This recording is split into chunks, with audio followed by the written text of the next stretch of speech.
Hello friends, welcome back. मेरा नाम है अनिल और आप देख रहे हैं अनिल स्टॉक एजुकेटर। आज इस वीडियो में हम बात करेंगे नेस्ले के बारे में। वीडियो शुरू करने से पहले अगर आपने चैनल को सब्सक्राइब नहीं किया है तो जल्द से जल्द सब्सक्राइब कर लें। ध्यान रहे कि ये कोई बाइंग या सेलिंग टिप नहीं है, ये सिर्फ और सिर्फ एजुकेशन पर्पस के लिए बनाई गई है। तो चलिए इसी के साथ वीडियो शुरू करते हैं। नाउ हम सब नेस्ले को उसके मैगी, केचप, किटकैट जैसे ब्रांड से तो पहचानते ही हैं। हम सबको मालूम है कि ये फंडामेंटली कितनी स्ट्रॉन्ग कंपनी है, मार्केट में क्या लीडरशिप मेंटेन करती है, एफएमसीजी सेक्टर की एक जानी मानी कंपनी है। लेकिन क्या आप जानते हैं कि ये कंपनी शुरू कैसे हुई थी? क्या वो कारण था, क्या वो रीजंस थे, वो क्या ट्रिगर पॉइंट था जिसकी वजह से इस कंपनी की शुरुआत हुई थी और आज इंडिया में और पूरे वर्ल्ड वाइड आज एक इतनी अच्छी कंपनी बन बैठी है। मार्केट कैप अगर आप जानेंगे तो करीब 1.5 लाख करोड़ के आसपास इसका मार्केट कैप है। ये सब जानने के लिए वीडियो को एंड तक जरूर देखें। एक सेल्फलेस स्टोरी जिसने आगे चलकर इतनी बड़ी कंपनी बना दी। इस वीडियो को हम दो पार्ट में डिवाइड करने वाले हैं। चूंकि ये इतना बड़ा शेयर है,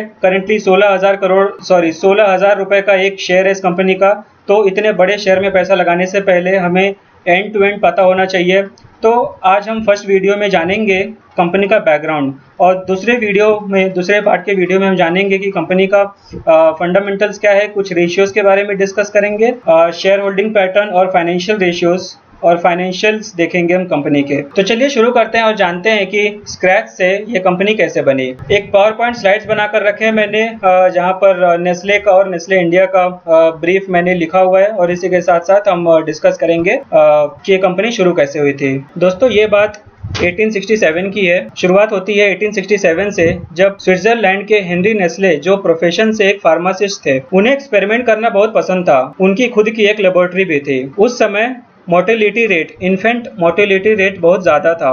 तकरीबन हर एक बच्चा 5 में से हर बच्चे की मौत हो जाती थी, मतलब 20% नवजात शिशु की डेथ हो जाती थी। कुछ बच्चे प्री मैच्योर बर्थ की वजह से मर जाते थे। तो वहीं पर कुछ मदर्स अपने बच्चों को ब्रेस्ट फीड नहीं कर पाती थी। वहीं पर कुछ बच्चों में ये प्रॉब्लम होता था कि वो अपनी माँ का दूध पचा नहीं पाते थे, मतलब डाइजेस्ट नहीं कर पाते थे। इसका सोल्यूशन ढूंढने के लिए हेनरी नेस्ले ने कड़ी रिसर्च करी, मदर्स मिल्क पर कड़ी रिसर्च करी। वो चाहते थे कि कुछ ऐसा बनाया जाए जिससे इन्फेंट चाइल्ड को वो सारे न्यूट्रिएंट्स मिल सके जो कि एक मदर्स मिल्क में होता है। और फिर उन्होंने कुछ मिक्सचर जैसे कि मिल्क, गेहूं का आटा, पोटेशियम बाइकार्बोनेट और शुगर को मिक्स करके कुछ इस तरीके से उससे एक प्रोडक्ट बनाया जिसका नाम दिया फेरिन लैक्टे। उसी समय हेनरी नेस्ले ने देखा कि एक बच्चा जो अपनी माँ का दूध डाइजेस्ट नहीं कर पा रहा था और वो बच्चा बहुत ही वीक हो गया था। उस टाइम मेडिकल इंडस्ट्री भी इतनी तरक्की नहीं करी थी ताकि हम उस बच्चे को दवाई दे दें और वो ठीक हो जाए। ये सब देखकर हेनरी नेस्ले ने क्या किया,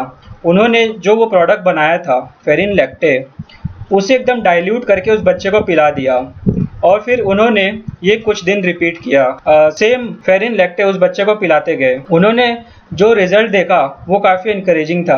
वो बच्चा एकदम ठीक हो गया था कुछ दिन बाद और वो हेल्दी भी हो गया था, उसकी हेल्थ सुधर गई थी। हेनरी नेस्ले को वहाँ पर उनकी पहली कामयाबी मिली और उस कामयाबी के लिए उन्हें बहुत ही सराहा भी गया, उन्हें एप्रिसिएशन भी दिया गया। और तब से हेनरी नेस्ले और उनका जो प्रोडक्ट था फेरिन लैक्टे, दोनों को पॉपुलैरिटी मिलना शुरू हो गई। डॉक्टर्स ने भी फेरिन लैक्टे को एंडोर्स करना शुरू कर दिया और देखते ही देखते कुछ सालों में फेरिन लैक्टे इंटरनेशनली फेमस हो गया। अगर आप नेस्ले का लोगो भी देखेंगे तो आप पाएंगे कि वो लोगो भी यही डिनोट करता है कि a mother is feeding her infants. आप देख सकते हैं कि जो रीजन था इस कंपनी के पीछे, कंपनी स्टार्ट होने के पीछे का जो कारण था, वो आज भी उनके लोगो में दिखाई देता है। नाउ ये स्टोरी तो 1867 की है। उससे तकरीबन एक साल पहले 1866 में स्विट्जरलैंड में एक और कंपनी का जन्म हुआ था जिसका नाम था Anglo Swiss condensed milk company. Condensed milk long lasting होती है जिसकी वजह से उसकी पॉपुलैरिटी बहुत बढ़ने लगी थी।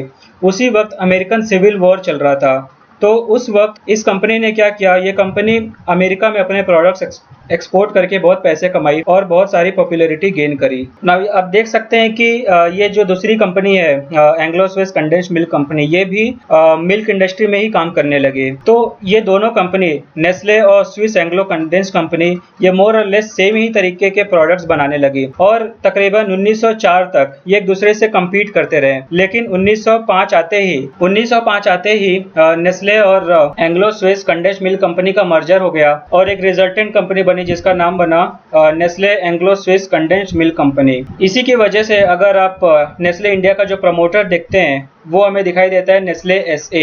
ये नेस्ले एसए इसी मर्जर से डिराइव हुआ है। 1929 आते ही इन्होंने मतलब नेस्ले ने पीटर केलर कॉलर एक चॉकलेट मेकर था उनके साथ मर्जर किया और इस मर्जर के साथ ही नेस्ले एक बड़ी कंपनी उभर कर निकली और वर्ल्ड में बिगेस्ट चॉकलेट मेकर बन गई। उसके बाद 1938 में कॉफी बनाना चालू किया जिसमें इन्होंने नेस्कैफे, नेस्क्विक, नेस्टी लॉन्च किया। 1947 आते आते नेस्ले ने मैगी के साथ मर्जर किया। वेट, आप पूछेंगे कि मैगी तो नेस्ले का ही एक प्रोडक्ट है, तो ये मर्जर किसके साथ? दोस्तों मैं आपको बता दूं कि मैगी एक इंडिपेंडेंट कंपनी थी उस समय जिसका पूरा नाम था मैगी एंटरप्राइज लिमिटेड और ये एक ऑल टुगेदर सेपरेट कंपनी थी जिनके अपने खुद के प्रोडक्ट्स थे। सेकेंड वर्ल्ड वॉर के बाद मैगी एंटरप्राइज लिमिटेड फाइनेंशियली बहुत ही स्ट्रगल कर रही थी, इसलिए नेस्ले ने मैगी के साथ मर्जर किया। इसलिए अगर आप नेस्ले इंडिया का प्रमोटर देखेंगे आज के तारीख में तो आपको दोनों कंपनी वहां पर लिस्टेड दिखाई देंगी, नेस्ले एसए और मैगी एंटरप्राइज लिमिटेड। दोस्तों एक इंटरेस्टिंग फैक्ट मैं अगर बताऊं आपको तो 1969 में जब नासा ने अपोलो मून मिशन लॉन्च किया था तो उस समय उन्होंने नेस्ले को ये कहा था कि आप कुछ ऐसा बनाएं जिससे कि स्पेस में इजीली खाया जा सके और जो कि फुल ऑफ न्यूट्रिएंट्स हो। तब नेस्ले ने खास नासा के लिए ये स्पेस क्यूब्स बनाए थे। दोस्तों मैं आपके लिए स्पेस क्यूब का इमेज लेकर आया हूँ। यहाँ पर आप देख सकते हैं कि ये वो स्पेस क्यूब है जो नेस्ले ने नासा के लिए बनाया गया था और इस स्पेस क्यूब के साथ नेस्कैफे गोल्ड जो कि नेस्ले का ही एक प्रोडक्ट है, ये सारे प्रोडक्ट्स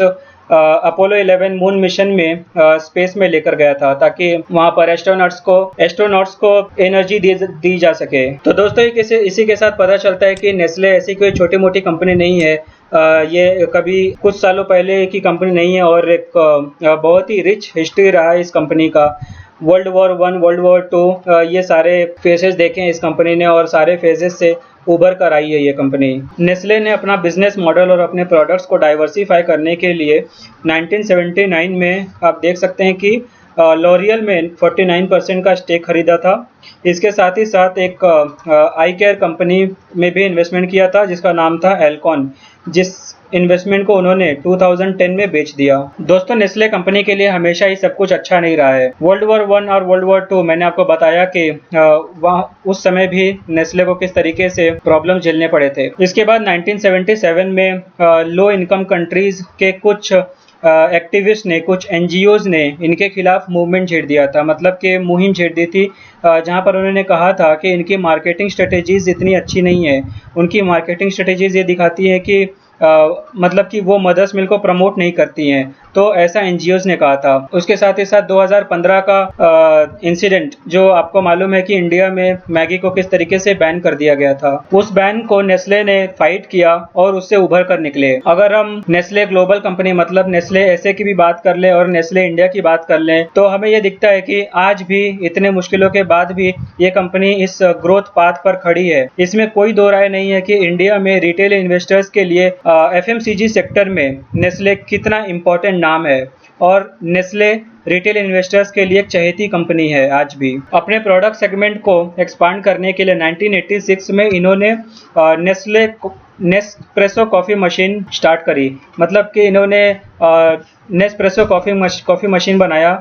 जो कॉफ़ी मशीन हम देखते हैं ऑफिसेज में वो इन्होंने स्टार्ट किया था 1986 में और उसके बाद 1988 में इन्होंने राउंड ट्री को एक्वायर किया जो कि किटकैट बनाते थे। जी हाँ, ये वही किटकैट है जो कि आज इंडिया में बहुत ही फेमस है और नेस्ले के प्रोडक्ट में बहुत ही बड़ा मार्केट शेयर होल्ड करती है। इसके बाद नेस्ले ने बहुत सारे एक्विजिशंस किए जिसके वजह से वे वाटर सेगमेंट में और वाटर प्रोडक्ट्स, पेट फूड जिसमें कैट एंड डॉग फूड्स आ जाते हैं, तो ये सारे सेगमेंट्स और इंडस्ट्रीज में इन्होंने एंटर किया। नाउ ये तो बात हो गई नेस्ले ग्लोबल कंपनी की। अब मैं आपको बताता हूँ कि नेस्ले इंडिया में कैसे एंटर हुई और इन्होंने इंडिया में कैसे बिजनेस अपना एक्सपांड करना चालू किया। तो जैसा कि मैंने आपको बताया था कि किस तरीके से नेस्ले ने Swiss Anglo condensed milk company के साथ मर्ज करके एक सेपरेट दूसरी कंपनी बनाई थी जिसका नाम था Nestle Anglo Swiss condensed milk company. तो ये कंपनी ने क्या किया कि 1912 के बाद इन्होंने पूरे वर्ल्ड में जिसमें इंडिया भी इंक्लूडेड था, तो इन्होंने इंडिया में अपने प्रोडक्ट्स को एक्सपोर्ट करना चालू किया, जिसमें मिल्क भी इंक्लूडेड था। दोस्तों मैं आपको बता दूं कि इंडिया उस समय एक मिल्क डेफिसिट कंट्री थी। हमारे कंट्री में मिल्क उतना था नहीं, फार्मर्स के पास उतने कैटल्स थे नहीं, तो इंडिया क्या करता था कि मिल्क न्यूजीलैंड और ऑस्ट्रेलियन जैसी कंट्रीज से मिल्क इंपोर्ट करता था। तो इसलिए यहाँ पर नेस्ले ऐसे को भी अपॉर्चुनिटी दिखाई दी और उन्होंने कंडेंस्ड मिल्क इंडिया में एक्सपोर्ट करना चालू किया। 1947 में जब इंडिया को फ्रीडम मिला तो इंडियन गवर्नमेंट ने नेस्ले की अच्छी पोजीशन को ध्यान में रख के नेस्ले को ये इन्विटेशन दिया कि वो इंडिया में आए और यहाँ इंडिया में अपनी प्रोडक्शन फैसिलिटीज़ लोकल मैन्युफैक्चरिंग करें और लोकली प्रोड्यूस करें प्रोडक्ट्स को। तो इंडियन गवर्नमेंट के इस ऑफ़र को उन्होंने स्वीकार किया और फिर पंजाब से उन्होंने शुरुआत करी। पंजाब में अपनी पहली प्रोडक्शन फैसिलिटी उन्होंने स्टार्ट करी। अराउंड उसी समय अमूल भी इंडिया में स्टार्ट हुआ था, जिसने इंडिया को एक मिल्क डेफिसिट कंट्री से कन्वर्ट कर दिया मिल्क सरप्लस कंट्री में। तो आज हम मिल्क को दूसरे कंट्रीज से इंपोर्ट नहीं करते हैं, बल्कि इंडिया में ज़्यादा से ज़्यादा मिल्क प्रोड्यूस करके हम दूसरे कंट्रीज को एक्सपोर्ट करते हैं। उसके बाद धीरे धीरे नेस्ले ने इंडिया में अपनी प्रोडक्शन फैसिलिटीज़ को बढ़ाई और इनोवेटिव प्रोडक्ट्स लॉन्च करके अपनी पोजीशन को स्ट्रॉन्ग करते गए। आज इंडिया में नेस्ले जो भी खुद बेचता है, जो भी बेच रहा है, वो लोकली ही प्रोड्यूस हो रही है, कुछ भी इंपोर्ट नहीं हो रहा है दूसरे कंट्री से। तो दोस्तों इस तरीके से नेस्ले ने इंडियन मार्केट में इतनी अच्छी पकड़ बना ली है अपने प्रोडक्ट के जरिए, अपने अच्छे सर्विसेज के जरिए, अपने ब्रांड वैल्यू के जरिए एक अपने स्ट्रॉन्ग पोजीशन बना ली है इंडियन मार्केट में भी। तो दोस्तों आज के लिए बस इतना ही। वीडियो को एंड तक देखने के लिए थैंक यू और वीडियो का सेकंड पार्ट देखने के लिए चैनल को सब्सक्राइब करना ना भूलें। Thank you.